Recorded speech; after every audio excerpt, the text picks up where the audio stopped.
kita dimudahkan oleh Allah Subhanahu wa taala untuk duduk bersama di dalam Masjid Al-Barkah dalam sebuah kajian membaca kitab Al-Wasail Al-Mufidah li Al-Hayati As-Sa'idah, meraih hidup bahagia, yang ditulis oleh Fadilat Syekh Al-Allamah Al-Faqih Al-Usuli Abdurrahman bin Nasir bin Abdullah bin Nasir Al-Sa'di At-Tamimi.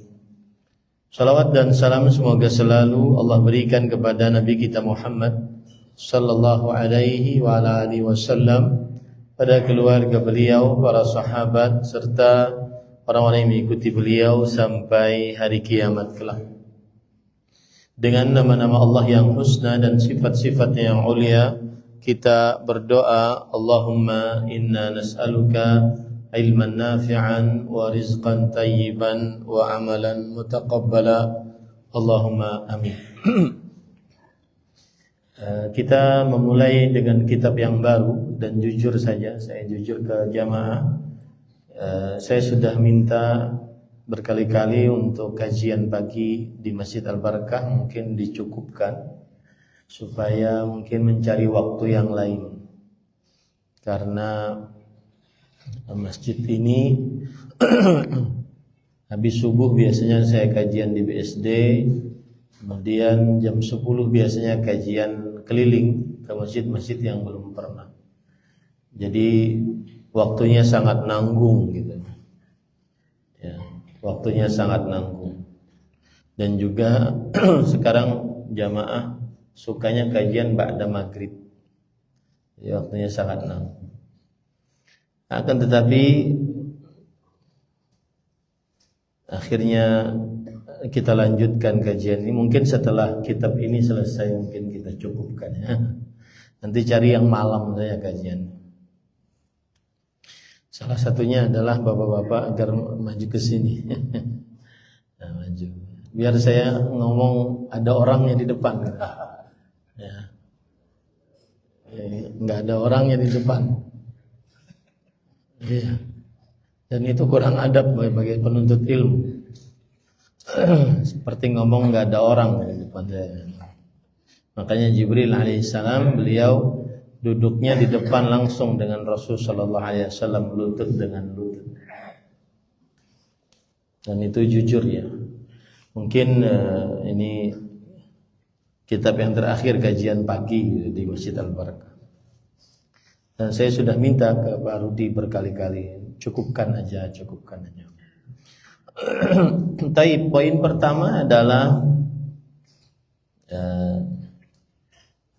biografi penulis. Nama beliau adalah Abdurrahman bin Nasir bin Abdullah bin Nasir Al-Sa'di At-Tamimi. Abdurrahman bin Nasir bin Abdullah bin Nasir Al-Sa'di At-Tamimi. Kemudian terkenal dengan Abdurrahman bin Nasir Al-Sa'di. Dan beliau dilahirkan di Unaizah. Unaizah itu adalah sebuah kota sekarang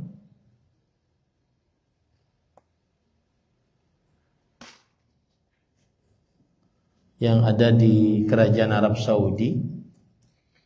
Dan Unaizah adalah sebuah berada di provinsi Al-Qasim atau Al-Qasim, Al-Qasim.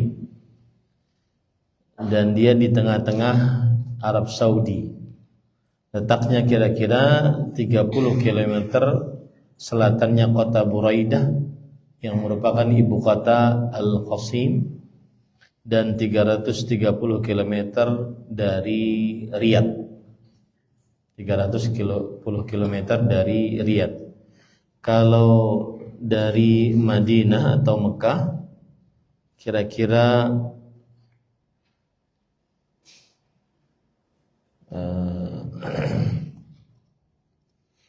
lebih dekat dari Madinah daripada dari Mekah. Dari Madinah sekitar 380 sampai 420 km. Sekitar 5 sampai 6 jam perjalanan darat. Adapun dari Mekah sekitar 700 sampai 750 km. Sekitar 9 sampai 11 jam perjalanan darat.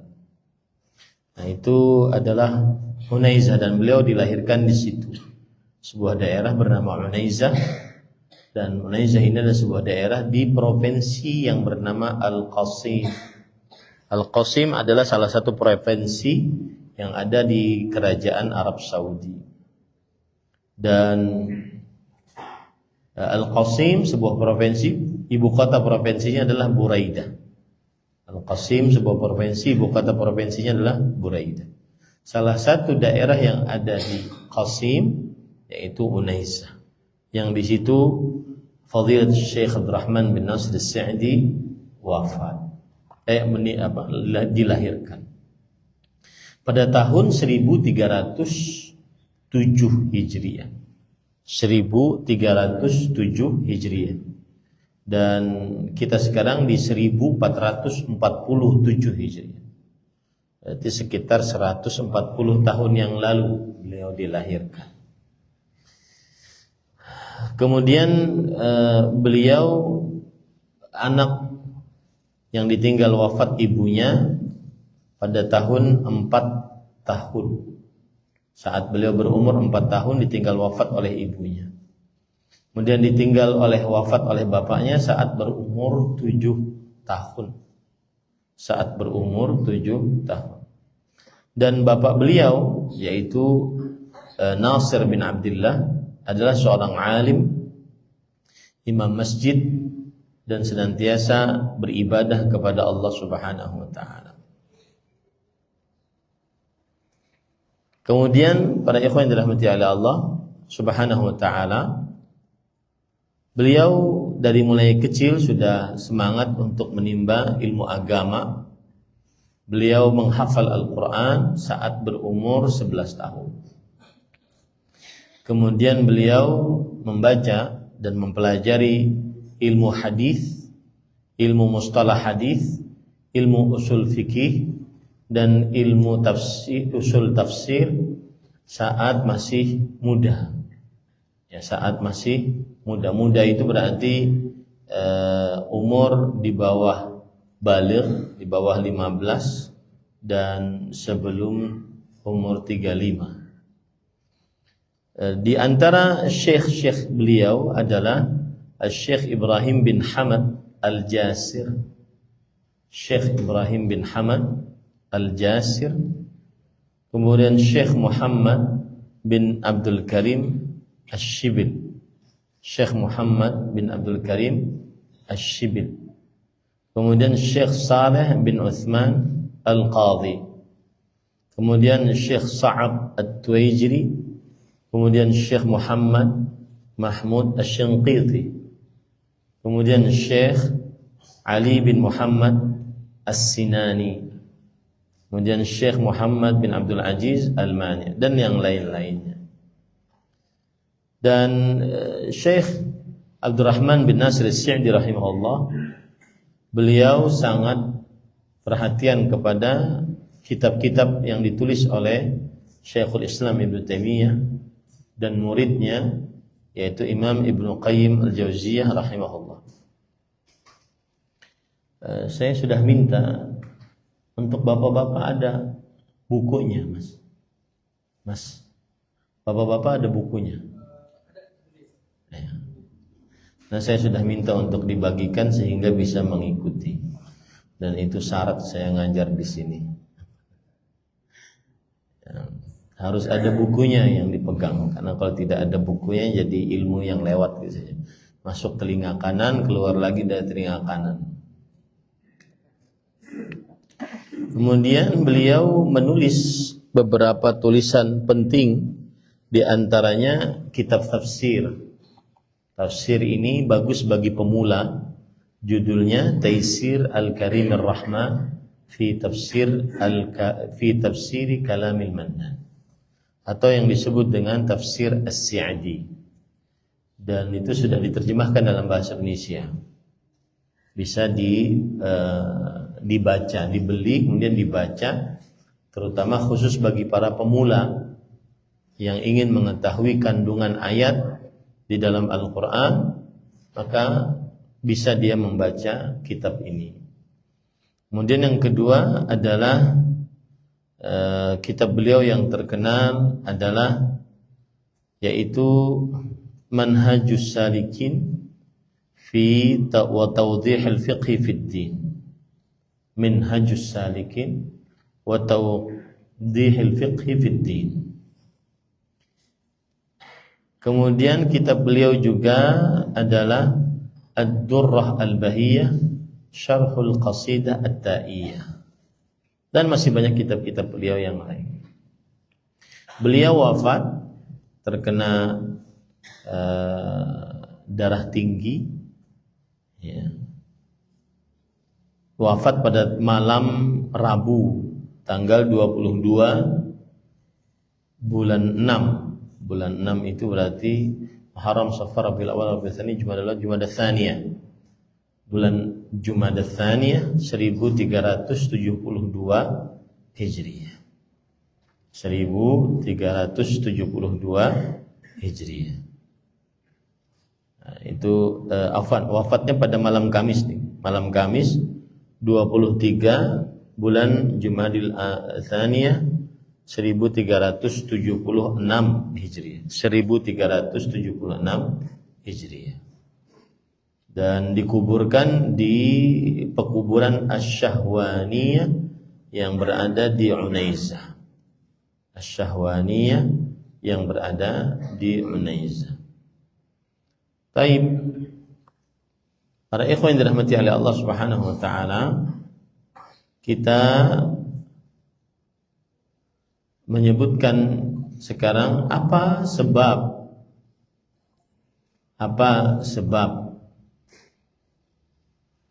penulisan kitab ini. Apa sebabnya penulisan kitab ini? Dijelaskan oleh anak beliau namanya Muhammad bin Abdurrahman bin Nasir As-Sa'di rahimahullahu ta'ala. Jadi ketika beliau sakit karena tekanan darah tinggi, kemudian beliau dilarikan ke Libanon atas perintah raja pada saat itu. Dan rajanya sebentar ya.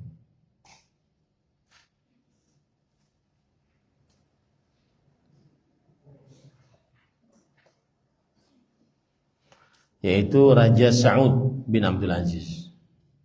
Sa'ud bin Abdul Aziz.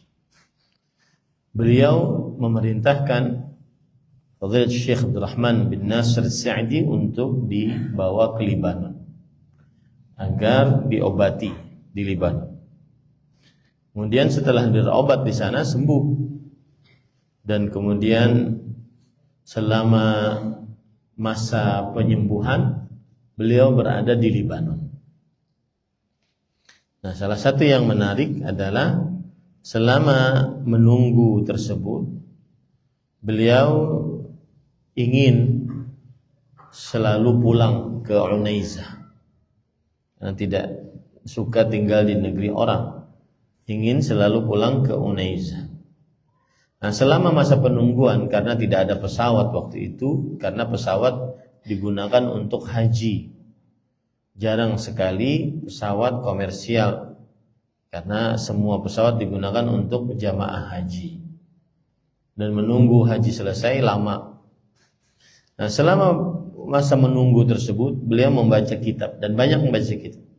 Salah satu kitab yang beliau baca judulnya adalah Da'il Qalaq Wabda'il Haya, yang artinya hilangkan keresahan, mulailah hidup. Hilangkan keresahan, mulailah hidup. Dan sepertinya kitab ini di zaman sekarang sangat penting, kitab-kitab yang berkaitan dengan ini, yaitu menghilangkan resah hidup, resah di dalam hati, gelisah, gundah. Makanya di zaman media sosial ini para ahli psikiater dan juga psikolog laku karena banyak pasiennya.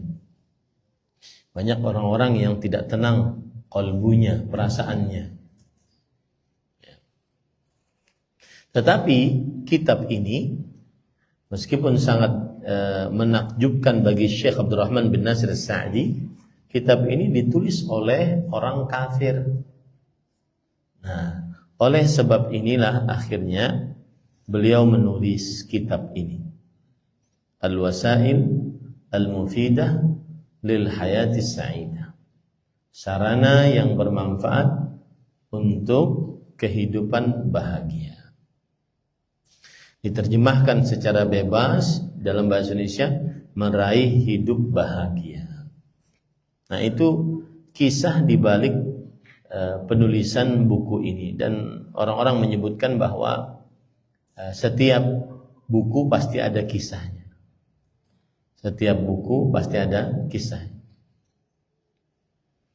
Nah,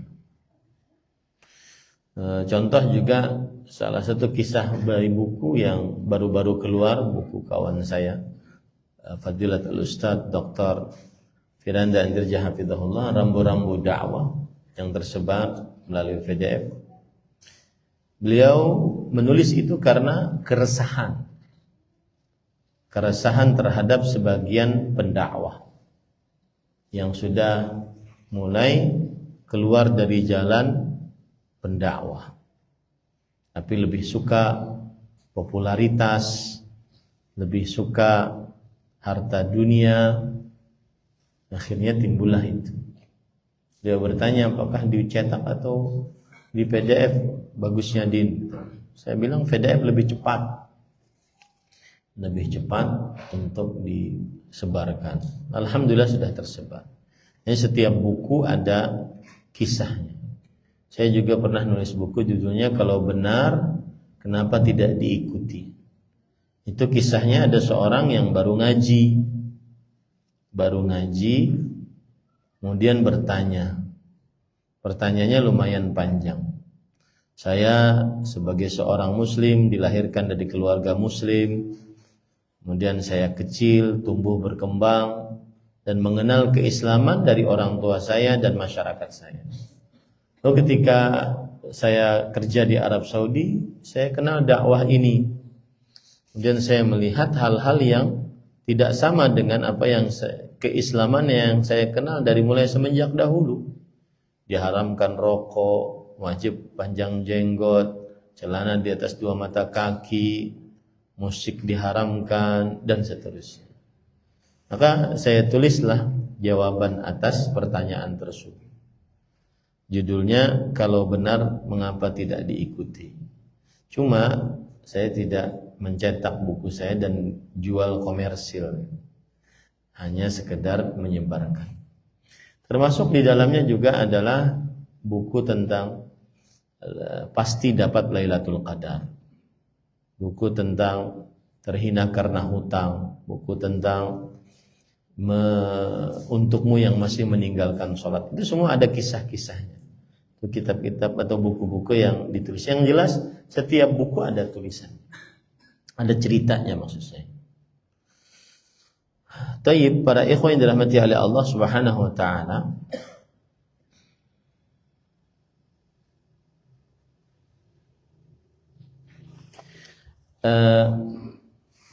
Tema kita adalah meraih hidup bahagia. Bahagia adalah termasuk hal yang sangat berkaitan erat dengan kehidupan seseorang. Dan bahagia, orang-orang sibuk membincangkannya. Dari mulai manusia strata atas sampai strata bawah. Dari mulai para ulama, para pemikir, para ahli kalam, ahli filsafat, para tokoh-tokoh agama membicarakan kebahagiaan. Ibnu Hazm, ulama Islam abad keempat Hijriyah, menyebutkan tentang makna bahagia. Beliau mengatakan di dalam kitabnya Al-Akhlaq wa Siyar fi Mudawatin Nufus, tatallabat gharadan yastawi an-nasu kulluhum fi istihsanihi wa fi talabihi, falam ajid illa wahidan wa huwa tardul ham. Orang-orang seluruhnya membicarakan tentang makna bahagia. Orang-orang seluruhnya mencari tentang makna bahagia. Maka aku tidak dapati makna dari kebahagiaan itu kecuali satu: hilangnya rasa cemas. Bahagia sama dengan tidak cemas, tidak gelisah, tidak resah. Itulah bahagia. Ya. Beliau juga mengatakan, falamma tadabbartuhu alimtu anna an-nas kullahum la yastawuna fi istihsanihi faqat wala fi talabihi faqat walakin ra'aituhum ala ikhtilafi ahwa'ihim wa matalibihim wa tabayuni himamihim wa iradatihim la yataharrakuna harakatan aslan illa fima yarjuna bihi tardal. Ketika aku perhatikan dengan seksama, akhirnya aku meyakini bahwa manusia seluruhnya tidak sama di dalam memaknai bahagia. Tidak sama di dalam penggapaian tentang kata bahagia. Aku telah melihat perbedaan-perbedaan di antara manusia tentang penggapaian kata bahagia. Sebagaimana perbedaan keinginan dan juga motivasi mereka. Berbeda-beda orang memahaminya. Akan tetapi beliau mengatakan, fatardul hammi madhhabun qad ittafaqatil umamu kulluha mudh khalqillahi ta'ala khalaqallahu ta'ala al-alam ila an yatanaha 'alamul ibtida wa yu'aqibu 'alamul al-hisab ala alla ya'tamidu bi sa'ihim syai'an siwa wa kullu gharadin ghayruhu fa fin nasi man la yastahsinu idh fin nasi man la dina lahu fala ya'malu fil akhirah wa fin nasi min ahli syarr man la yuridul khaira wala al-amna wala al-haq. Yang artinya, maka bahagia hampir seluruh umat manusia seluruhnya bersepakat.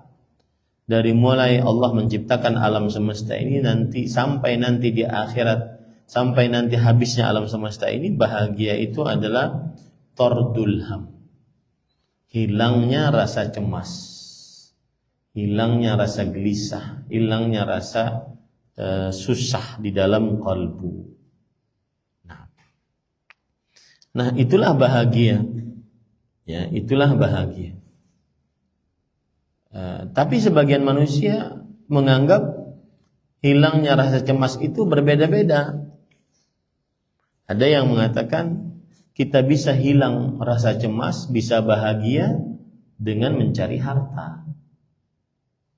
Dengan mencari harta. Kemudian kita bisa juga hilang bahagia dengan hilang rasa cemas, bisa bahagia dengan sembuh dari penyakit, tidak berpenyakitan. Ada lagi sebagian orang mencari bahagia dengan harus naik ke gunung agar bahagia. Bosan di rumah, cemas di rumah, gelisah di rumah. Harus ke gunung, ke atas gunung, bahagia dia. Di manusia berbeda-beda dalam pencapaian makna bahagia.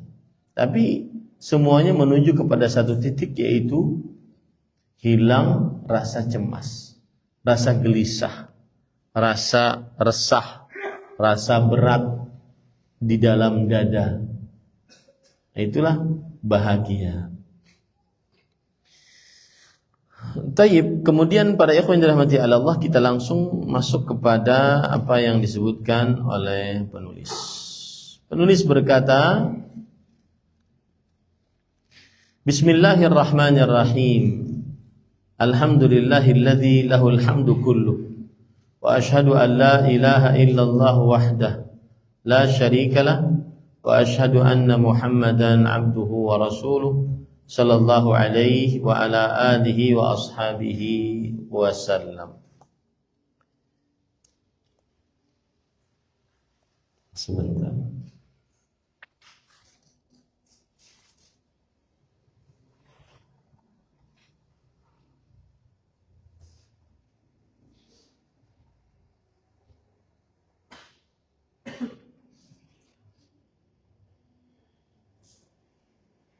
Baik.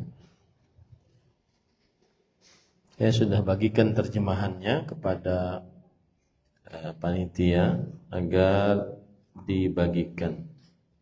Dan saya akan baca dari buku tersebut. Ya.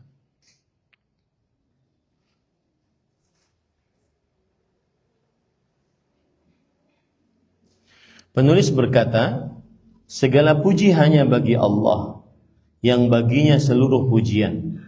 Saya bersaksi bahwa tiada ilah yang hak selain Allah semata. Tiada sekutu baginya. Dan saya bersaksi bahwa Nabi Muhammad SAW adalah hamba dan rasulnya. Semoga salawat dan salam terlimpahkan kepada beliau, keluarganya, dan para sahabatnya. Di sini penulis memulai sebagaimana kebiasaan beliau dan juga kebiasaan para ulama dengan Bismillahirrahmanirrahim, lalu Alhamdulillah, lalu bersyahadat asyhadu an la ilaha illallah, bersyahadat bahwa tiada yang berhak diibadahi kecuali Allah, dan bersyahadat bahwa Nabi Muhammad SAW adalah hamba Allah dan Rasulnya. Kemudian beliau bersalawat atas Nabi dan kerabat serta para sahabat. Taib. Kemudian beliau mengatakan amma ba'du. Amma ba'du adalah huruf untuk memisah antara perkataan sebelumnya dengan perkataan setelahnya. Amma ba'du adalah huruf untuk memisah antara perkataan sebelumnya dengan perkataan setelahnya. Dan di dalam buku terjemahan kita tidak disebutkan amma ba'du. Dan amma ba'du ini adalah sunnah Rasul sallallahu alaihi wasallam. Bagi orang yang paham bahasa Arab, setelah amma ba'du pasti setelahnya harus menyebutkan huruf fa. Amma ba'du fa. Fa ya ayyuhan nas. Amma ba'du fa inna asdaqal hadits. Yang gitu. Setelah amma ba'du pasti selalu ada huruf fa. Baik. Kemudian penulis berkata, fa inna rahatal qalbi wa tuma'ninatahu wa sururahu wa zawala humumihi wa ghumumihi huwal matluba likulli ahad. Wa bihi tahsulul hayatu tayyibah wa yatimmus sururu wal ibtihaj. Yang artinya penulis berkata, sesungguhnya ketenangan hati dan kesenangannya serta hilangnya rasa gundah. Nah, ini bahagia ini. Hati tenang, tidak resah, tidak gundah. Dan resah merupakan keinginan setiap orang. Itulah bahagia. Ketenangan hati dan hilangnya rasa resah dan gundah dari hati. Itulah bahagia. Karena dengan demikian akan tercapai kehidupan yang tentram, bahagia, dan sejahtera. Kehidupan yang capai akan tentram, bahagia, dan sejahtera. Para ikhwan yang dirahmati oleh Allah Subhanahu wa taala, di sini penulis mengatakan dengan kebahagiaan hati, ketenangan hati, kemudian dengan hilangnya resah di dalam hati dan hilangnya rasa gundah dalam hati, maka dapatlah kehidupan yang baik. Kehidupan yang baik dan sempurnalah kebahagiaan. Berarti kita ambil pelajaran di sini bahwa yang namanya bahagia adalah tenang hati dan hilangnya resah gelisah. Tenangnya hati, hilangnya resah dan gelisah. Nah, kemudian penulis berkata, walidzalika asbabun diniyatun wa asbabun tabi'iyatun. Yang artinya, adapun untuk mencapai hal-hal tersebut diperlukan sarana-sarana yang bersifat religius, alami dan logika, yang kesemuanya tidak akan dapat dicapai kecuali oleh seorang mukmin. Artinya apa para ikhwan yang dirahmati oleh Allah? Seseorang akan bisa tenang hati, hilang rasa gelisah dan gundah apabila dia mengerjakan sebab-sebab baik yang sesuai dengan tuntunan agama atau sebab-sebab yang merupakan kebiasaan manusia. Nah,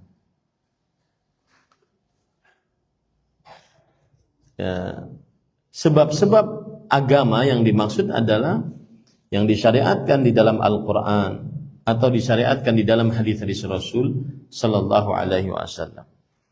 Yang disyariatkan dalam Al-Quran atau disyariatkan dalam hadis Rasul Sallallahu Alaihi Wasallam.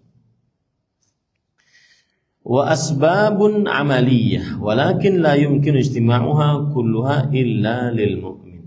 Dan sebab-sebab itu, sebab syar'i atau sebab kebiasaan atau sebab amalan tidak terkumpul seluruhnya kecuali bagi orang-orang yang beriman. Ya, bagi orang-orang yang beriman. Artinya sebab-sebab untuk orang bahagia hanya ada dalam diri orang beriman.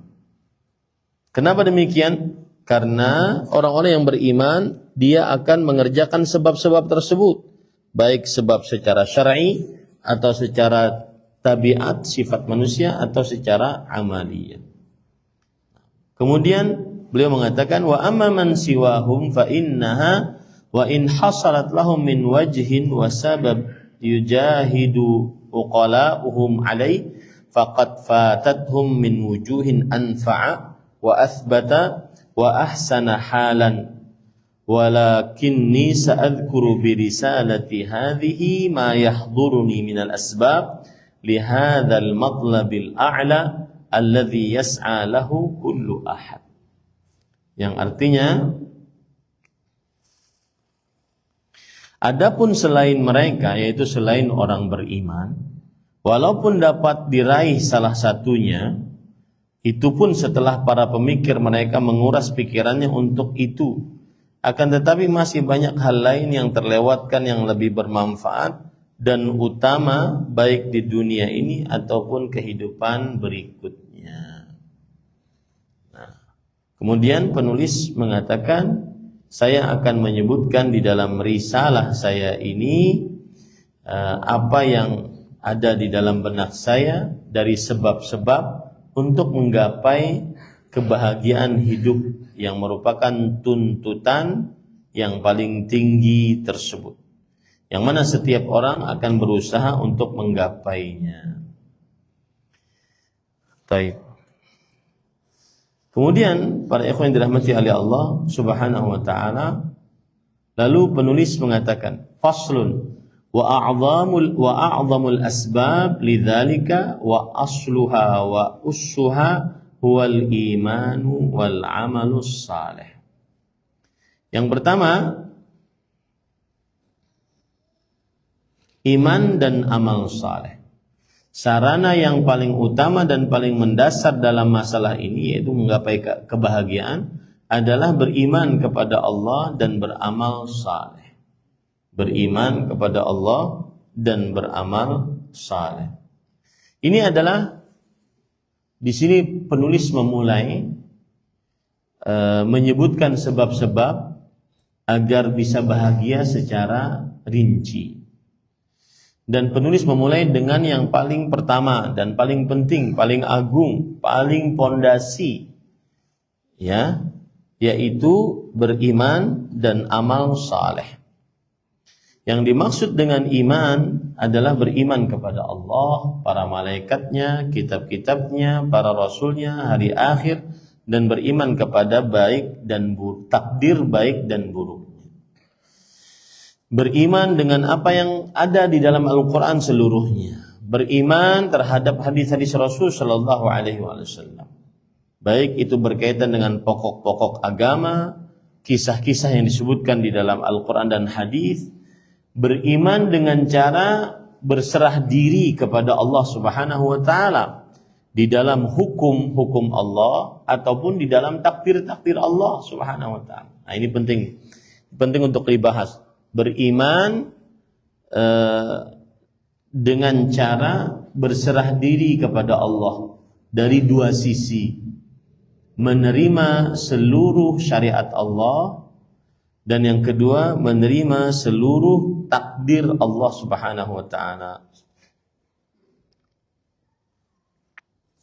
Menerima seluruh syariat Allah, dan yang kedua menerima seluruh takdir Allah Subhanahu wa taala. Itu makna iman yang dimaksud di dalam perkataan penulis. Sedangkan makna amal saleh adalah setiap apa saja yang mendekatkan diri kepada Allah, baik berupa ucapan, perbuatan, hal yang ditinggalkan, berupa ucapan, perbuatan, ataupun hal yang ditinggalkan. Nah, itu yang disebut dengan amal saleh. Setiap apa saja yang mendekatkan diri kepada Allah, baik dengan ucapan, perbuatan, ataupun yang ditinggalkan, itu amal saleh. Dengan dua ini seorang akan bahagia. Dan dua ini dikenal dengan istilah al-ikhlas wal mutaba'ah. Mengikhlaskan ibadah, berserah diri hanya kepada Allah, mutaba'ah, mengikuti hanya Rasulullah sallallahu alaihi wasallam. Allah berfirman dalam surah Al-Kahfi ayat 110, "Faman kana yarju liqa'a rabbi faly'amal 'amalan salihan wa la yusyrik bi'ibadati rabbih ahada." Barang siapa yang berharap bertemu dengan Allah, yaitu masuk surga, sehingga bertemu dengan Allah, hendaklah dia mengerjakan dua hal: beramal saleh dan bertauhid, tidak mensyirikkan Allah dengan sesuatu apapun. Inilah dua syarat agar seorang bahagia. Inilah dua syarat agar seseorang diterima amal ibadahnya. Berkata Syekhul Islam Ibnu Taimiyah rahimahullah, wa jima'ud din aslan, dan pokok agama itu ada dua pokok. Alla na'budu illallah, tidak beribadah kita kecuali kepada Allah. Wala na'budahu illa bima syara', dan kita tidak beribadah kepada Allah kecuali dengan yang disyariatkan. Wala na'buduhu bil bid'ah, kita tidak beribadah kepada Allah dengan perbuatan bid'ah. Dalilnya di surah Al-Kahfi ayat 110. Faman kana yarju liqa'a rabbi faly'amal 'amalan salihan wa la yusyrik bi'ibadati rabbih ahada. Barang siapa yang ingin berharap bertemu dengan Allah, masuk surga, maka hendaklah dia beramal saleh dan tidak mensyirikkan di dalam beribadah kepada Rabb-nya seorang pun. Nah,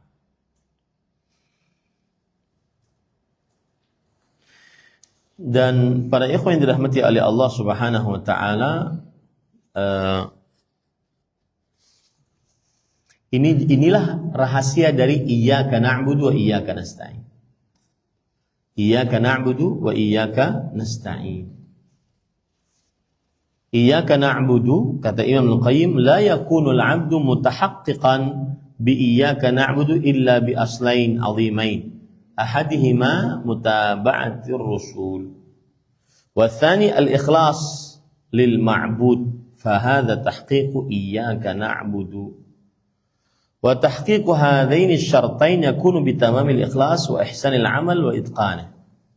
Berkata Ibnu Qayyim, seorang hamba tidak akan pernah bisa menegakkan iyyaka na'budu kecuali dengan dua pokok yang menjadi dasar.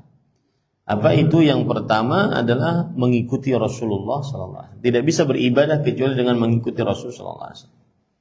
Watsani al-ikhlas lil ma'bud. Mengikhlaskan ibadah yang dikerjakan untuk zat yang diibadahi, yaitu Allah Subhanahu wa taala. Dan inilah makna dari iyyaka na'budu. Iyyaka na'budu. Nah, dengan dua ini seseorang akan bahagia. Kemudian penulis berkata, qala ta'ala man 'amila salihan min dzakarin aw untha wa huwa mu'min falanuhyiyannahu hayatan thayyibah wa lanajziyannahum ajrahum bi ahsani ma kanu ya'malun.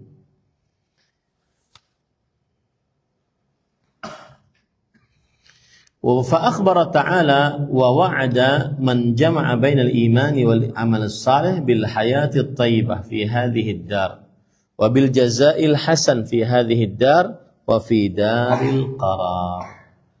Yang artinya penulis berkata, sarana yang paling utama dan paling mendasar dalam masalah ini, yaitu mendapatkan kebahagiaan hidup, adalah beriman kepada Allah dan beramal saleh.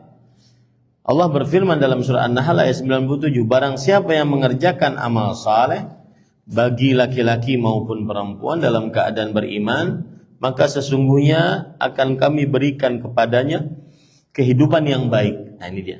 Kehidupan yang baik itu kebahagiaan. Tenang hati, hilang gelisah.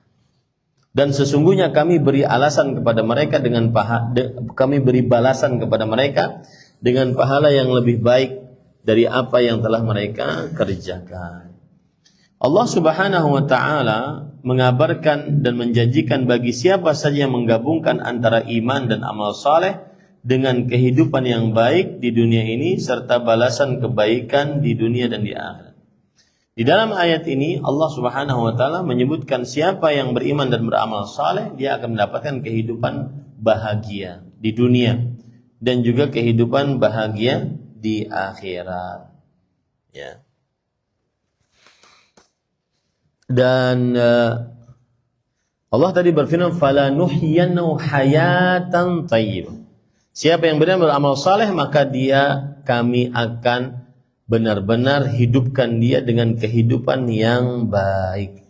Kehidupan yang baik ini mencakup seluruhnya, seperti rahatul bal, seperti hati yang tenang, perasaan nyaman, wa tibul aish, dan hidup yang bagus, wansyirahus sadar, lapang dada, wa husnul uhdutsa, kemudian hal-hal yang baik yang dia dapatkan. Nah ini para ikhwan, inilah yang menjadikan orang bahagia, yaitu beriman dan beramal saleh. Contohnya misalkan dari Al-Quran, keadaan Nabi Ibrahim Al-Khalil, kekasih Allah Subhanahu wa ta'ala. Maka beliaulah contoh orang yang mendapatkan kehidupan yang baik. Allah Subhanahu wa ta'ala berikan kebaikan dalam kehidupan beliau. Kemudian Allah Subhanahu wa ta'ala menjadikan beliau sebagai seorang yang jujur, ya, setelah kematiannya.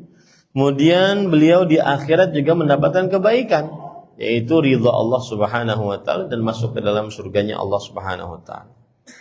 Yang jelas kebahagiaan di dunia sangat berkaitan dengan kebahagiaan di akhirat. Makanya para ulama mengatakan fid dunya jannatun man lam yadkhulha lam yadkhul jannatal akhirah. Di dunia ini ada semacam sebuah jannah, sebuah kelezatan, nikmat. Siapa yang tidak masuk ke dalam kelezatan dunia, dia tidak akan masuk ke dalam surganya akhirat. Apa itu kelezatan dunia? Beriman kepada Allah dan beramal saleh. Mempertahankan iman kepada Allah dan mempertahankan amal saleh. Itu termasuk daripada kelezatan dunia. Kemudian para ikhwan yang dirahmati oleh Allah Subhanahu wa taala, Allah Subhanahu wa taala berfirman dalam surah Al-An'am ayat 62, "Alladzina amanu wa lam yalbisu imanahum bidzulm, ulaika lahumul amnu wa hum muhtadun." Orang-orang yang beriman dan tidak mencampurkan keimanan mereka dengan kezaliman. Merekalah orang-orang yang mendapatkan keamanan dan mereka mendapatkan petunjuk. Ya. Ini juga dalil yang menunjukkan bahwa beriman dan beramal saleh adalah mendatangkan kebahagiaan. Nah,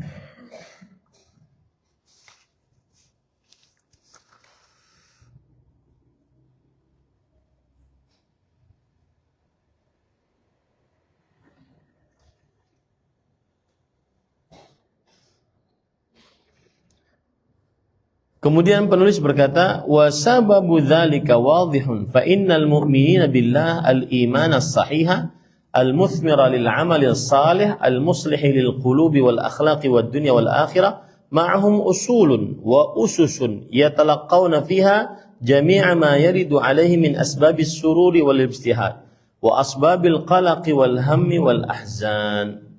Kenapa beriman dan beramal saleh mendatangkan kebahagiaan? Perhatikan baik-baik. Penulis berkata, sebabnya jelas. Sebabnya jelas. Mengapa iman dan amal soleh mendatangkan kebahagiaan? Nyaman qalbu, resah, gelisah, hilang. Sebabnya jelas. Karena orang-orang yang beriman kepada Allah Subhanahu wa taala dengan iman yang benar dan berbuah amal saleh yang dapat memperbaiki hati, akhlak dunia dan akhirat. Akhlak dunianya dan juga akhiratnya. Mereka memiliki pijakan dan landasan tempat menerima semua apa yang datang kepada mereka, baik yang berbentuk kebahagiaan atau kesenangan atau penderitaan atau kesedihan.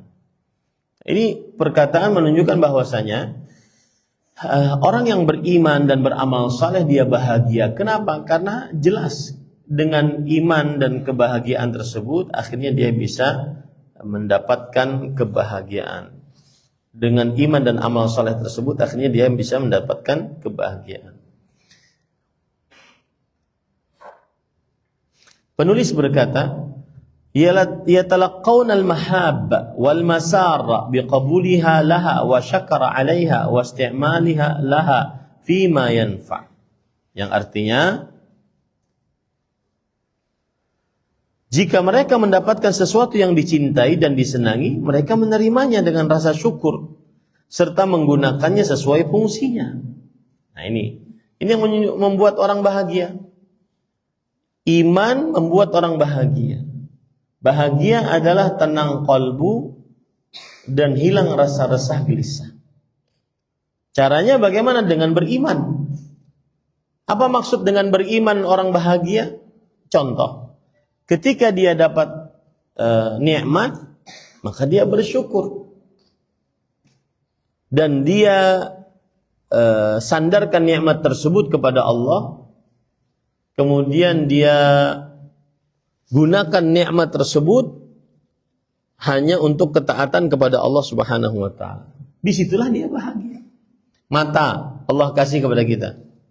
Nah, kemudian dia syukuri nikmat mata, karena dengan mata akhirnya dia bisa melihat, dia bisa menggunakan macam-macam. Kemudian dengan mata tersebut dia syukuri dan dia sandarkan nikmat mata itu kepada Allah. Lalu dia gunakan mata dia untuk ketaatan kepada Allah Subhanahu wa taala. Dia tidak gunakan mata dia untuk bermaksiat kepada Allah. Disinilah adanya iman. Disinilah adanya bahagia. Nah, saya ulangi, jika mereka yaitu orang beriman mendapatkan sesuatu yang dicintai dan disenanginya, apa saja dicintai dan disenangi, mereka menerimanya dengan rasa syukur, bukan malah dengan sombong. Oh, ini saya begini karena saya kepintaran saya, ini saya dapat harta begini karena kelihayan saya. Enggak, rasa syukur serta menggunakan sesuai fungsinya, menggunakan nikmat tersebut sesuai dengan fungsinya. Nah, ini para ikhwan yang dirahmati oleh Allah Subhanahu wa taala. Jika mereka menggunakannya atas dasar tersebut, maka terbitlah perasaan gembira, seraya berharap agar kebaikan tersebut tetap ada padanya dan mengandung berkah, serta berharap teraihnya pahala karena dia termasuk orang-orang yang mensyukurinya.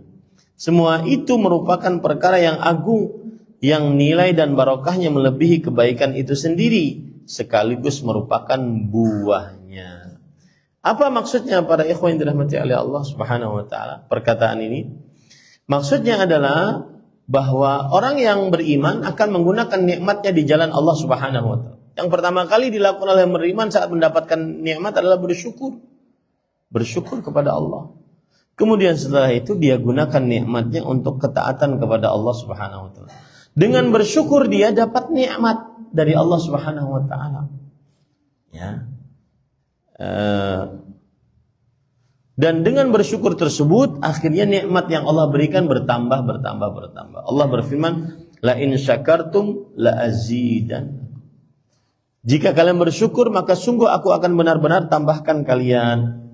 Kita ini tahu ayat ini, sering mendengar ayat ini, tapi tidak dilakukan atau kurang dilakukan atau kurang dihayati untuk dilakukan. Jadi para ikhwan yang dirahmati oleh Allah, penulis mengatakan fa idza sta'maluha ala hadzal wajh ahdatsa lahum min al-ibtihaj biha. Kalau dia gunakan nikmat tersebut untuk ketaatan kepada Allah, maka akan terjadi pada dirinya kebahagiaan. Kemudian kebanggaan mendapatkan nikmat tersebut. Kemudian dia berharap mendapatkan pahala bersyukur. Nah, seperti orang berilmu yang menolong Nabi Sulaiman untuk memindahkan istana ataupun singgasana Ratu Balqis. Maka orang berilmu tersebut falamma ra'a mustaqiran indah, ketika singgasana Ratu Balqis bisa dia pindahkan, sebelum mata raja pada waktu itu berkedip, dia bisa sudah pindahkan. Maka orang berilmu ini mengatakan, hadza min fadli rabbi liyashkurani liyabluwani ashkur am akfur. Ini adalah karunia Allah Rabbku, agar Allah mengujiku apakah aku bersyukur ataukah aku kufur. Nah, itu orang beriman. Orang beriman tidak ujub dengan pencapaian, tidak merasa pencapaiannya pencapaian sendiri, tetapi pencapaiannya adalah atas petunjuk dari Allah Subhanahu wa taala. Nah, beda dengan Karun. Karun ya, bukan Kirun.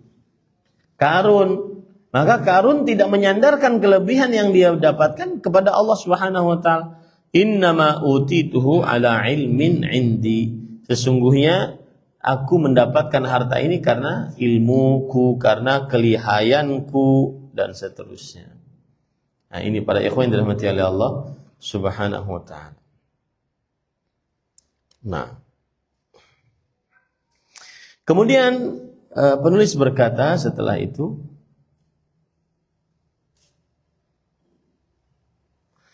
kalau orang beriman akhirnya dia menggunakan nikmat, dia syukuri, kemudian dia gunakan nikmat tersebut untuk ketaatan kepada Allah. Dia tidak menolak nikmat tersebut untuk menyandarkannya kepada Allah. Dan dia tidak gunakan nikmat tersebut untuk bermaksiat kepada Allah Subhanahu wa taala. Nah,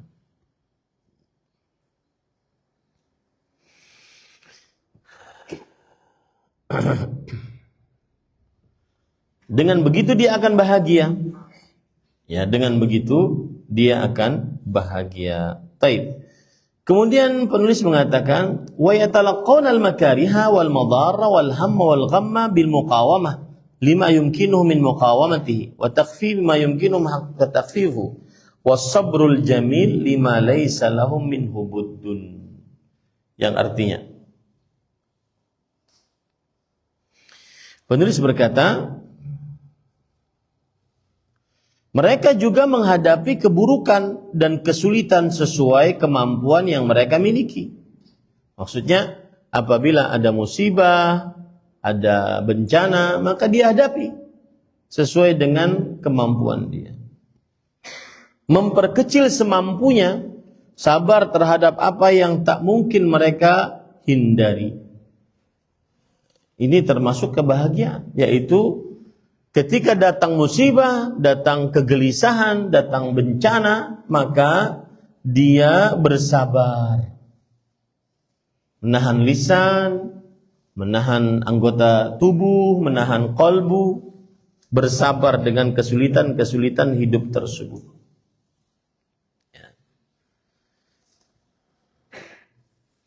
Dan ini sesuai dengan penulis berkata, dengan demikian kesulitan-kesulitan tersebut memberikan mereka pengalaman dan kekuatan bagaimana menghadapi masalah. Nah, ini. Kalau orang dapat masalah, dia bersabar, akhirnya dia punya pengalaman menghadapi masalah. Sabar dan pengharapan pahala atas apa yang dialami berdampak sangat besar atas hilangnya kesulitan. Nah, lihat, ini perkataan menarik. Orang bersabar saat dapat musibah. Orang berharap pahala saat dapat musibah. Ini salah satu kiat, ya, salah satu kiat agar dia hilang kesulitannya, hilang mara bahayanya, hilang musibahnya dengan bersabar dan juga dengan menghadapi pengharapan pahala atas musibah yang dihadapan tersebut. Ini kalau kita dapat, misalkan nih saya beri contoh, anak meninggal, padahal anak tersebut sudah lama diharapkan meninggal, lalu dia bersabar. Sabar dengan apa? Jaga lisannya, jaga perasaannya, jaga anggota tubuhnya, tidak mengerjakan yang mungkar. Kemudian jika dia berharap pahala dari musibah yang dia dapatkan, maka ini membuat seseorang akhirnya dia bahagia dan hilang kesulitannya. Ya. Jadi kiat agar seseorang bahagia, lapang dada, resah tidak ada, caranya adalah bersabar atas musibah. Satu, yang kedua berharap pahala atas musibah. Itu yang disebutkan oleh Syekh. Lalu penulis berkata, berganti dengan kemudahan dan pengharapan yang baik. Kesulitan tadi ganti dengan kemudahan dan pengharapan yang baik. Keinginan akan karunia Allah dan ganjarannya. Kemudian juga dengan sabar tadi, akhirnya dia berharap pahala dari musibah ini, bukan malah menggerutu yang tidak jelas, berharap pahala dari musibah ini. Makanya orang kalau meninggal kita doakan apa? Ahsanallahu azza'ak wa a'zama ajrak wa ghafara limayyiti. Kalau kita sedang melayat orang yang meninggal, ya, maka kita doakan orang keluarganya, semoga Allah Subhanahu wa taala meringankan musibahmu dan membesarkan pahalamu dan mengampuni dosa-dosa yang meninggal dari keluargamu. Nah, itu sunnah Rasul sallallahu alaihi wasallam. Nah, ini persis seperti ini. Orang kalau dapat musibah dia sabar, lalu dia berharap pahala, maka musibah tadi berubah menjadi nilai-nilai kebaikan. Nah, sebagaimana yang digambarkan oleh Rasulullah SAW dalam hadis sahihnya, ajaban li amril mu'min inna amrahu kullahu khair. In asabathu sarra syakara fakana khairan lah, wa in asabathu dharra sabara fakana khairan lah. Walaysa dzalika li ahadin illa lil mu'min. Hadis riwayat Muslim. Sesungguhnya perkara seorang mukmin itu menakjubkan. Bagaimana menakjubkannya? Orang mukmin pasti bahagia. Bagaimana bahagianya? Karena semua perkara yang dialaminya adalah baik. Jika mendapatkan kesenangan, dia bersyukur. Maka hal itu menjadi baik baginya. Jika mengalami kesulitan, dia bersabar. Maka hal itu menjadi baik baginya. Dan hal seperti itu tidak terdapat kecuali pada diri seorang beriman. Makanya kembali kita ke masalah awal, kiat pertama agar orang bahagia beriman. Ya, beriman ini bukan hanya orang memahami saya beriman kepada Allah, enggak. Tapi kalau seandainya dia dapat musibah, dia dapat nikmat, dia bersyukur. Dan dia sandarkan nikmat tersebut kepada Allah. Kemudian yang kedua, dia apa tadi? Dia menggunakan nikmat tersebut untuk ketaatan kepada Allah. Bahagia itu dia. Yang kedua, kalau dia dapat musibah, dia bersabar. Bersabar menahan lisan, menahan perasaan, menahan anggota tubuh. Kemudian berharap pahala. Itu bahagia dia. Dan tidak bisa yang mengerjakan seperti itu kecuali orang beriman. Tidak akan bisa orang yang mengerjakan seperti itu kecuali orang beriman. Nah, ini para ikhwan yang dirahmati oleh Allah Subhanahu wa taala.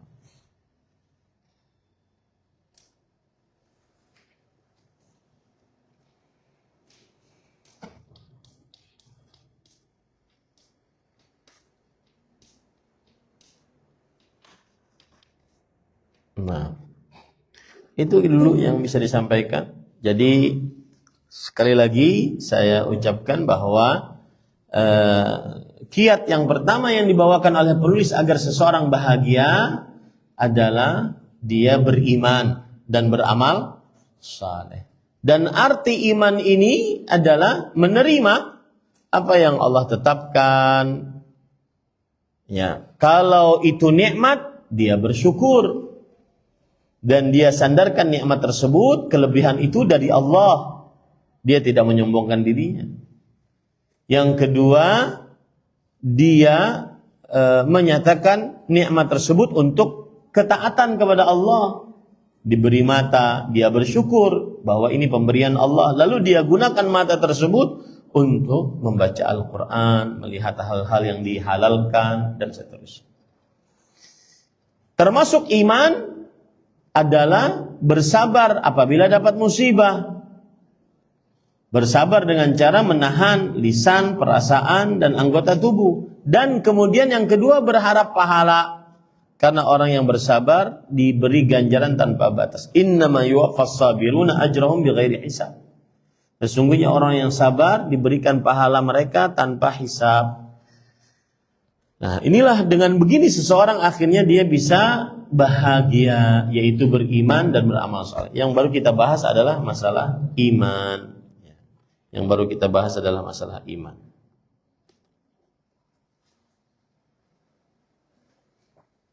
Nah, itu dulu kira-kira para ikhwan yang dirahmati oleh Allah Subhanahu wa taala. Kita berhenti pada halaman yang ke-12. Saya nggak tahu nih kenapa panitia nggak ngasih bukunya. Ada nggak bukunya? Pegang nggak? PDF. Katanya mau dibukukan, dicetak. Baik. Kita sampai halaman 17 ya. Insya Allah kita lanjutkan nanti pada pertemuan yang akan datang. Ada yang ingin bertanya?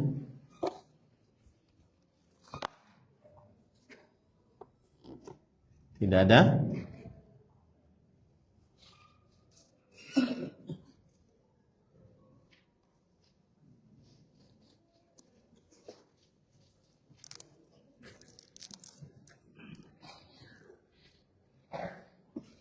Baik, sebagai ringkasan yang kita pelajari pada kesempatan pagi ini adalah yaitu yang pertama yang kita pelajari biografi penulis buku ini, meraih hidup bahagia. Siapa nama beliau? Abdurrahman bin Nasir bin Abdullah bin Al-Sa'di At-Tamimi. Kemudian beliau lahir pada tahun 1307. 1307. Kemudian setelah itu beliau menuntut ilmu di masa kecil, menghafal Al-Quran pada waktu umur 11 tahun. Ini pelajaran bagi orang tua, menyibukkan diri anaknya saat masih muda, masih anak-anak, bukan masih muda. Masih anak-anak dengan dasar-dasar ilmu agama, terutama Al-Quran.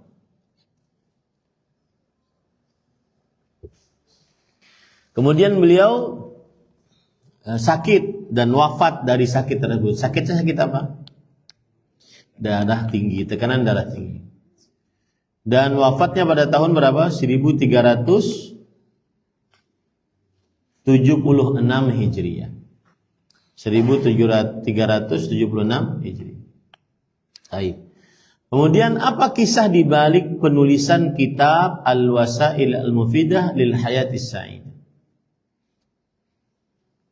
Siapa yang masih ingat? Bahwa beliau membaca kitab, buku judulnya apa? Da'il qalaq wabda'il haya. Hilangkan rasa resahmu dan mulailah hidup bahagia. Tetapi beliau baca buku ini bagus isinya, cuma penulisnya orang kafir. Akhirnya beliau menulis buku ini, Al-Wasail Al-Mufidah lil Hayatis Sa'idah. Sarana meraih hidup bahagia, agar ada bimbingan Islam. Baik. Kemudian di awal-awal pensyarahan kitab ini saya sebutkan perkataan Imam Ibnul Jauzi. Definisi umum dan disepakati oleh seluruh orang, bahagia itu adalah dada yang lapang dan hilangnya rasa cemas. Itu bahagia. Dada yang lapang dan hilangnya rasa cemas, gelisah, resah, gundah, dan seterusnya.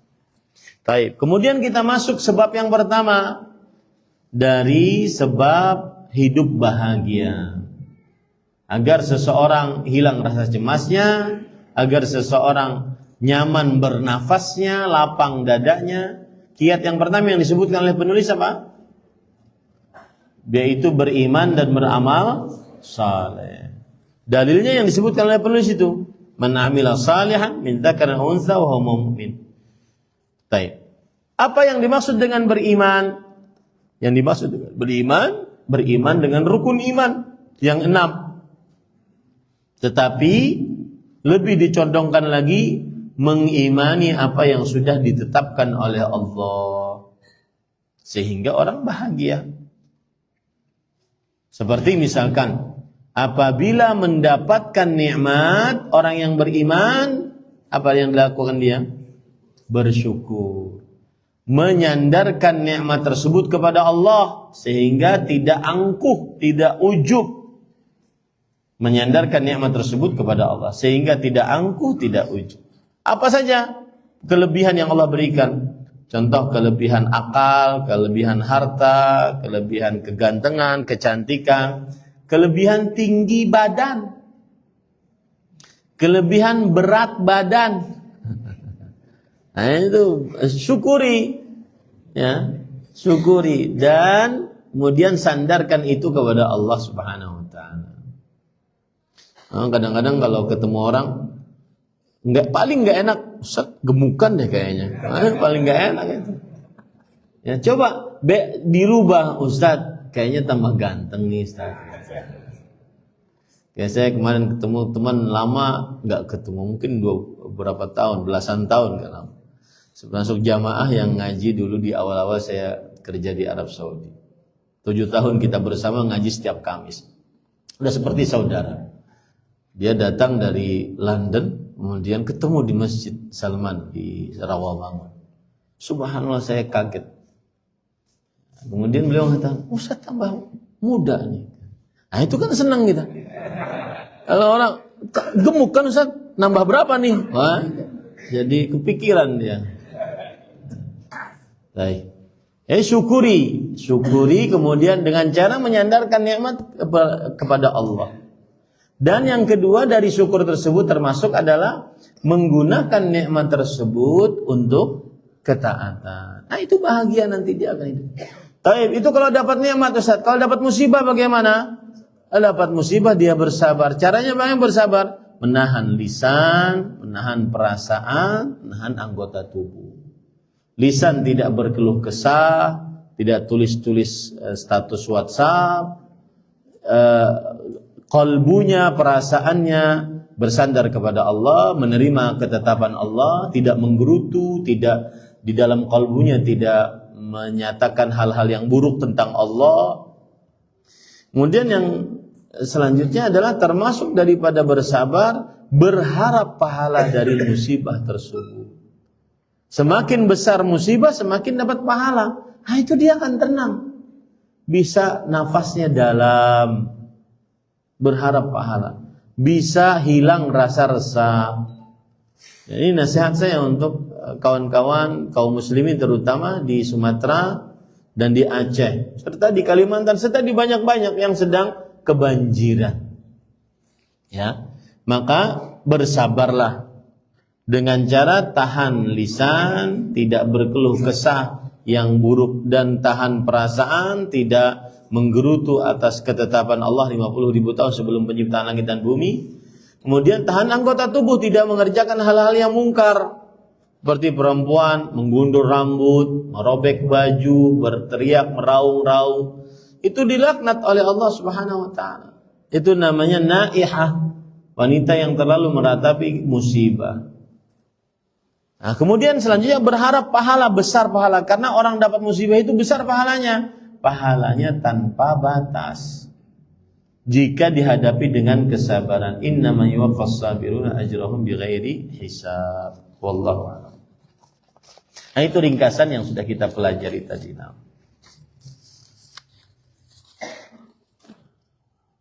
Saya merasa tiap memberi ke orang miskin ada perasaan merasa lebih tinggi derajatnya, padahal harusnya memberi ke anak yatim dan fakir miskin bisa melembutkan hati. Bagaimana cara memperbaiki hati ya Ustaz? Jawabannya adalah tadi, harta yang kita dapatkan lalu kita berikan kepada kaum muslimin yang miskin, maka itu hak mereka. Itu hak mereka sebagaimana disebutkan oleh Allah dalam Al-Qur'an. Wa fi amwalim haqqun lis-sa'ili wal mahrum. Di dalam harta mereka, orang-orang kaya, ada hak yang dimiliki oleh orang-orang yang meminta-minta dan orang-orang yang dibatasi rezekinya. Jadi kenapa bisa dia merasa bangga hati, merasa tinggi, lebih tinggi daripada orang miskin? Orang itu ngambil haknya sendiri. Bahkan kalau seandainya kita tidak kasih, maka berarti kita menahan hak orang lain. Ya, kalau tidak kita kasih, berarti kita menahan hak orang lain. Itu satu. Yang kedua, agar kita tidak merasa besar hati saat memberi orang, maka kita katakan bahwasanya ini adalah pemberian Allah Subhanahu wa ta'ala. Makanya tadi orang yang berilmu yang bisa memindahkan istananya atau singgasananya Ratu Bilqis mengatakan apa? Hadza min fadli Rabbi. Ini adalah karunia Allah Subhanahu wa ta'ala. Tapi tidak perlu juga itu ditulis di belakang kaca mobil. Kebanyakan orang begitu. Di Arab Saudi juga begitu. Mobil bagus-bagus tulis belakangnya hadza min fadli Rabbi. Pengamalannya bukan gitu, itu pengamalan hati. Ya, pengamalan hati. Jadi kadang-kadang salah mengamalkan ya. Ada menarik juga, saya pernah terfikir. Jadi gini, kan ada hadisnya orang berzina, wanita pezina, gara-gara meminumi seekor anjing, dia diampuni dosanya. Gara-gara dia ikhlas di dalam meminumi seekor anjing tersebut. Tetapi dia wajib bertobat dari zinanya. Nah, ada orang mendengar hadis itu. Kebetulan yang mendengar hadis ini adalah pelacur. Dia lalu ngapain? Dia pelihara kucing banyak. Kemudian dia kasih makan. Dengan harapan diampuni dosa zinanya. Tapi pelacurnya terus jalan. Nah, ini pengamalan keliru. Paham gak maksud saya? Ya, ini pengamalannya keliru. Di hadis tadi maksudnya adalah gara-gara keikhlasan si wanita pezina ini, maka zina yang dia lakukan selama ini diampuni dosanya karena keikhlasannya. Bukan berarti kemudian para pelacur memelihara anjing atau kucing diberi makan agar diampuni dosa zinanya, tapi zinanya terus menerus. Paham maksud saya? Bukan begitu pengamalannya. Nah, sama dengan yang seperti tadi. Pengamalannya bukan menulis di belakang mobil hadza min fadli Rabbi, tetapi perasaan kita apapun kelebihan yang Allah berikan maka itu adalah karunia dari siapa? Allah. Maka sama ketika kita bersedekah, maka yang kita rasakan ini karunia Allah. Bukan karena harta saya. Ini karunia Allah SWT. Allah yang memberikan harta ini melalui tangan saya. Nah, demikian. Kemudian para ikhwah, perhatikan baik-baik. Agar kita hati tidak terlalu tinggi menghadapi orang miskin saat kita memberi, maka yakini baik-baik bahwa tinggi rendah kedudukan seseorang di sisi Allah bukan dengan harta, tetapi dengan apa? Ketakwaan. Rasulullah SAW bersabda, Inna akramakum indallahi atqakum. Akramakum indallah atqakum, kata Rasulullah. Allah berfirman, Inna akramakum indallahi atqakum. Yang paling mulia di antara kalian adalah yang paling bertakwa. Kemudian Rasulullah SAW mengatakan, at-taqwa hahuna. Takwa itu dalam qalbu. Ya, bukan dengan harta, atau si miskin kurang mulia di sisi Allah, si kaya yang mulia di sisi enggak. Tapi takwa di dalam qalbunya. Nah, dengan 3 seperti itu insya Allah kita akan senantiasa tetap rendah hati, tidak merasa tinggi di hadapan orang-orang yang diluaskan rezekinya, di hadapan orang-orang yang disempitkan rezekinya.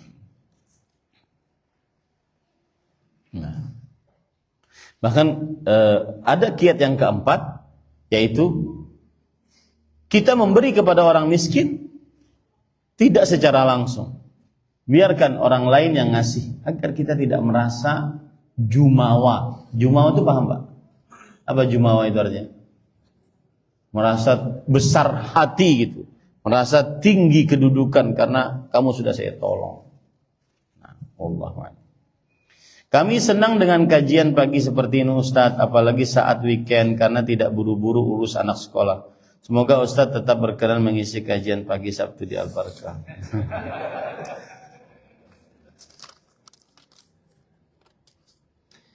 Bila kita atau saya sudah merasakan ketenangan dan kelapangan dada, apakah itu sudah bahagia? Qadarullah masih ada ujian anak-anak yang belum sesuai harapan. Bagaimana Ustaz? Ketika yang bertanya ini masih ada qadarullah, berarti belum tenang tuh. Masih ada sesuatu yang meresahkan dirinya. Yaitu pikiran tentang anak-anaknya. Anaknya mungkin belum jilbaban, anaknya mungkin belum ikut duduk di kajian sunnah, dan seterusnya. Bagaimana bila kita merasakan surga di dunia dengan ujian-ujian yang ada, apakah itu juga sudah bahagia karena masih ada ujian-ujian?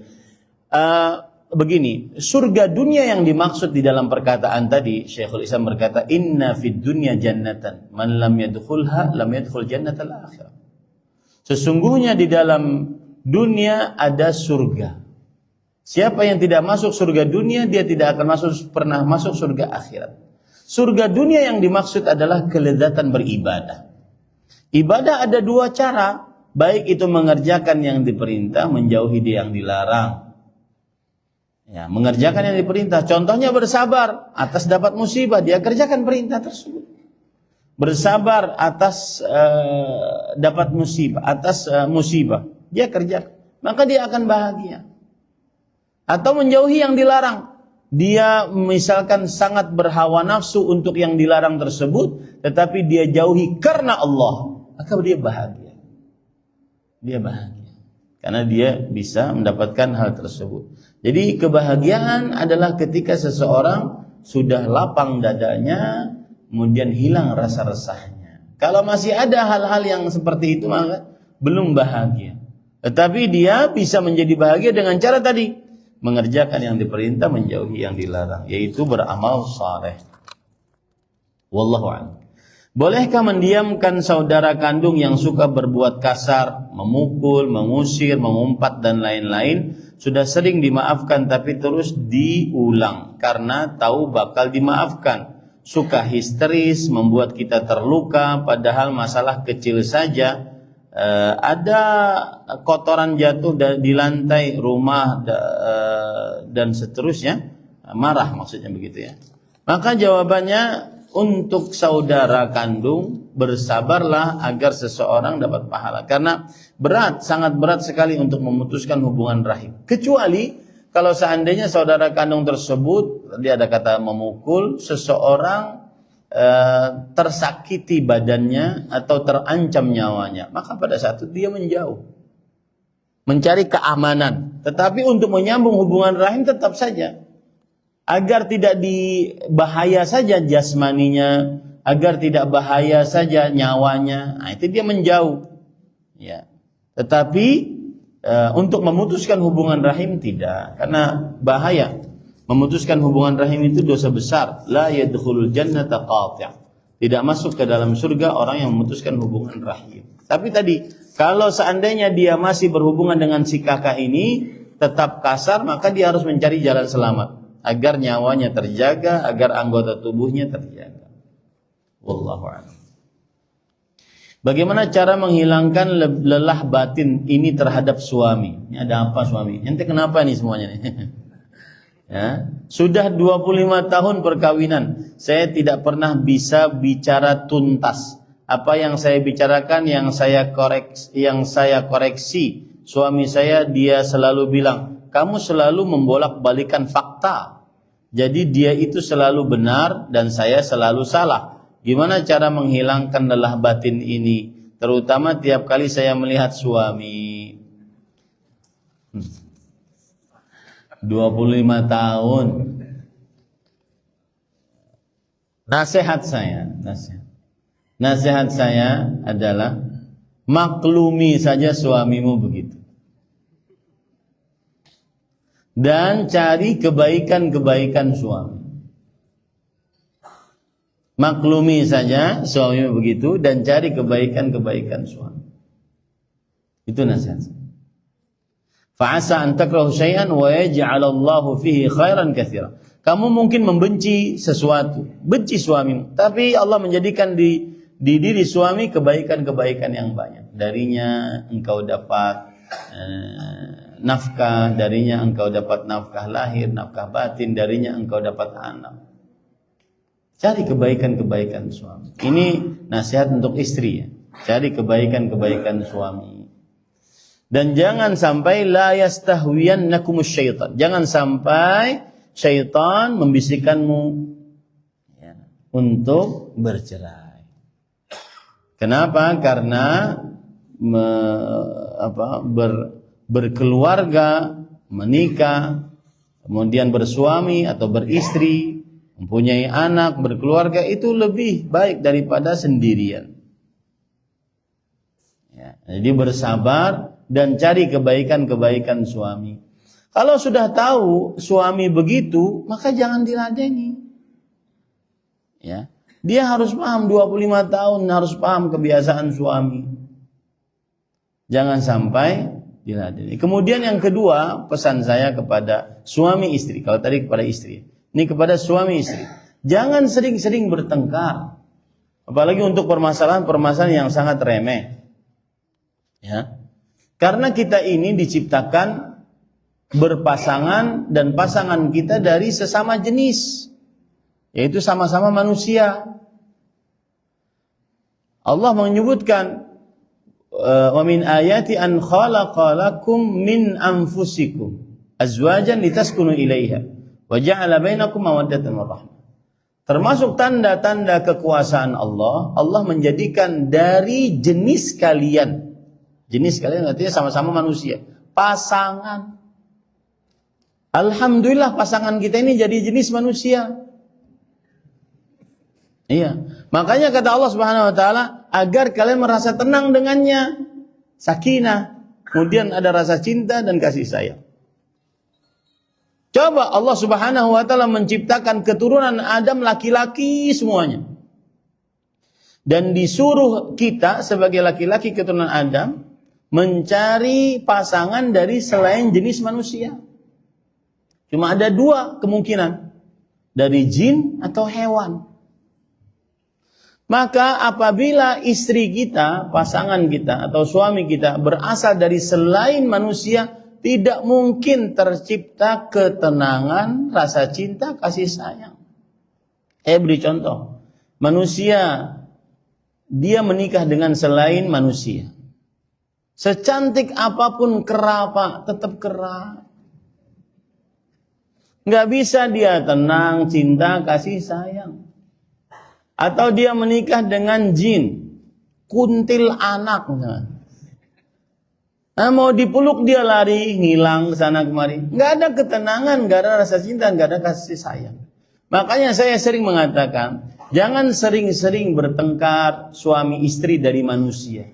Kalau sering-sering bertengkar antara suami istri padahal dia manusia, jangan-jangan salah satunya bukan manusia. Iya, masa sudah 25 tahun masih bertengkar saja. Aturan satu dan lainnya sudah memaklumi masing-masing. Saya tadi malam ngobrol sama panitia kajian malam di Baitus Salam Jumat malam. Setiap habis kajian pasti ngobrol sama panitia. Ada panitia seumuran bapak saya. Ngobrol, Bapak Yul namanya. Umur 70-an lebih. Saya tanya, Pak, menurut Bapak di umur sekarang istri itu bagaimana? Kata beliau, lebih condong kepada kak sayang, Ustaz. Saya tidak bisa hidup tanpa dia. Nah, itu dia. Ya, artinya semestinya kalau sudah lama menikah seperti itu. Ya. Itu para ikhwan yang dirahmati oleh Allah.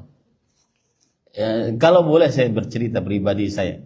Saya itu kalau masuk rumah, saya salam, assalamualaikum. Kalau tidak ada jawaban dari istri itu langsung bingung. Pusing saya. Nggak ada suara istri di rumah itu pusing.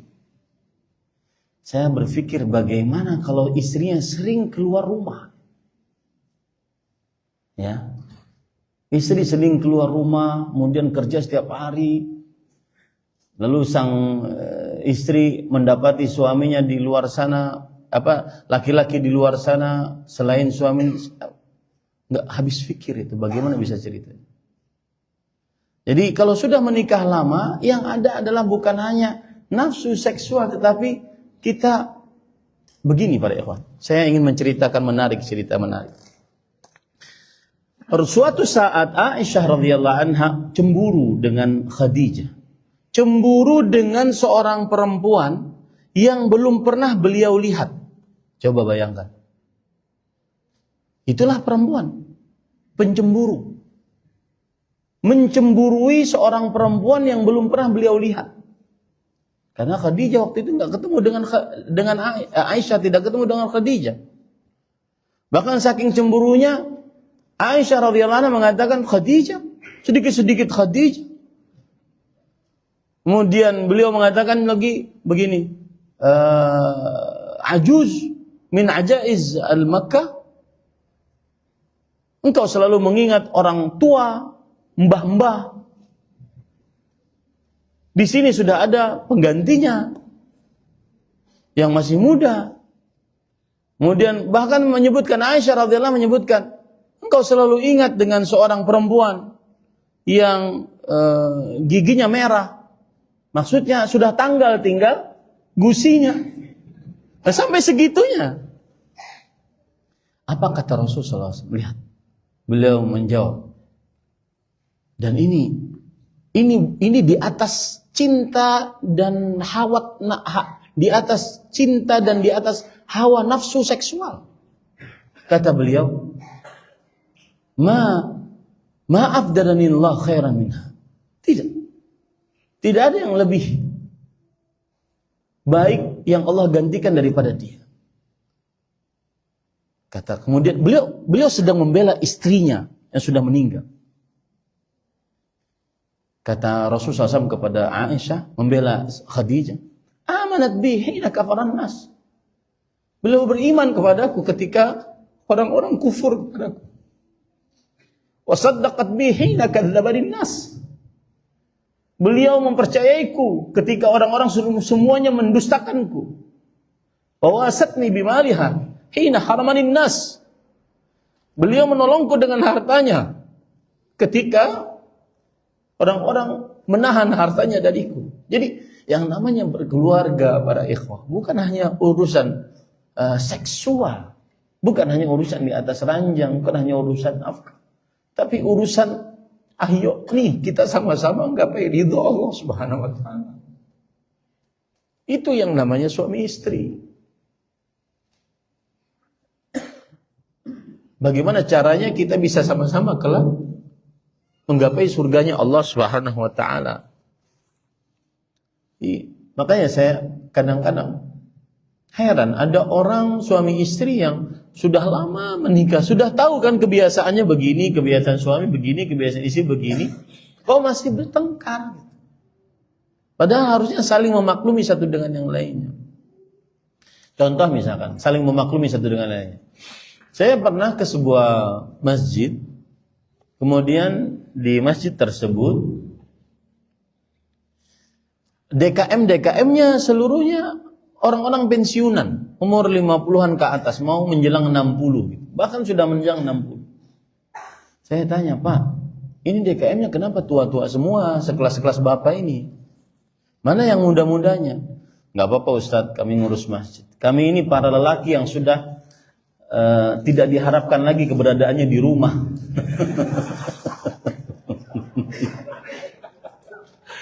Jadi kalau ke rumah sang istri juga tidak berharap. Ya. Maksudnya bukan marah, tapi ya sudahlah, ente mau kemana terserah deh gitu. Ya. Punya tapi sayang. Ya. Akhirnya kadang-kadang di masjidnya lebih lama daripada di rumahnya. Jadi kurangi bertengkar dengan suami ya para ikhwan. Kurangi bertengkar dengan suami. Kemudian juga nasihat bagi para perempuan, jangan mencari masalah agar kita bertengkar. Udah lama nih nggak bertengkar, ayo tengkarnya. Jangan, subhanallah. Wallah. Masih banyak perkara-perkara yang kita bisa bincangkan yang membuat kita akhirnya kita gapai ridha Allah Subhanahu wa taala. Bukan hanya urusan seksual saja. Wallahu a'lam. Apakah ada keutamaan datang ke walimahan pada waktu akad nikahnya dibandingkan datang pada waktu resepsinya? Sebenarnya antara akad nikah dan walimah itu bisa disatukan. Dan dua-duanya jika diundang dihadiri. Jadi akad nikah biasanya ya akad nikah. Walimah, resepsi pernikahan. Walimah itu apa sih sebenarnya? Makanan yang dibuat karena terjadi akad nikah. Nah, itu namanya walimah. Makanya disebut dengan walimatul urus, makanan yang dibuat karena pernikahan. Baik itu saat setelah akad nikah itu disebut walimah, atau resepsi pernikahan itu juga disebut walimah. Ya. Dua-duanya kalau diundang dihadiri, tidak ada keutamaan satu dengan yang lain. Wallahu a'lam. Bagaimana cara agar iman pada takdir tidak menimbulkan rasa pasrah sehingga setiap kali menghadapi kegagalan bermudah-mudahan menyandarkan pada Allah Subhanahu wa taala. Sebenarnya semua hanya sandarkan kepada Allah. Seperti misalkan orang berusaha jualan cilok, gagal, maka dia sebutkan qadarullah, boleh itu dia sebutkan. Tapi ketika dia berkata seperti itu, jangan kemudian dia putus asa. Ini mungkin pertanyaan dari istri dan menyindir suaminya. Usaha Ustaz, tapi enggak menghasilkan. Nanti ujung-ujungnya qadarullah. Iya, memang semuanya atas takdir Allah. Tapi jangan sampai berputus asa. Sudah benar apa yang dikatakan oleh suami. Qadarullah, enggak selesai nih, enggak dapat nih untungnya. Benar sudah. Memang semuanya atas ketetapan Allah, tetapi bukan berarti sang suami kemudian tidak berusaha, malas-malasan atas nama takdir. Nah, itu harus usaha, jangan malas-malasan. Itu yang bisa disampaikan para ikhwan yang dirahmati Allah. Subhanakallah bihamdika asyhadu an la ilaha illa anta astaghfiruka wa atubu ilaik. Sallallahu nabiyana Muhammad walhamdulillahirabbil alamin. Wassalamualaikum warahmatullahi wabarakatuh.